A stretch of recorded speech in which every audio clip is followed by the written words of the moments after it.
हमारे छत्तीसगढ़ में हर साल लगभग 90 लाख पोल्ट्री मुर्गियों का उत्पादन होता है और 2000 करोड़ अंडों का उत्पादन होता है। कोरोना का ये जो संकट चला है और इसमें जो अफवाह फैली है कि मुर्गियों के जरिए कोरोना फैल रहा है, इसके चलते इस व्यवसाय पर बहुत बड़ा असर पड़ा।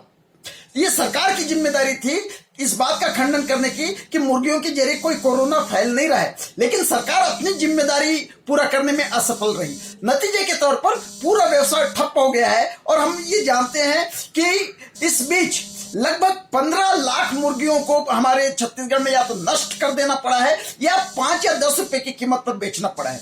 और चूंकि इस व्यवसाय से हमारे प्रदेश के 10 लाख छोटे किसान लगे हुए हैं, ये उनके आजीविका का बहुत बड़ा स्रोत है, इसलिए इस पोल्ट्री व्यवसाय के ठप्प होने का सीधा नुकसान छोटे किसानों को उठाना पड़ रहा है। 15 लाख मुर्गियां नष्ट हो गई है, लगभग 1000 करोड़ अंडों का कम उत्पादन होगा, इसका नुकसान भी किसानों को उठाना पड़ेगा।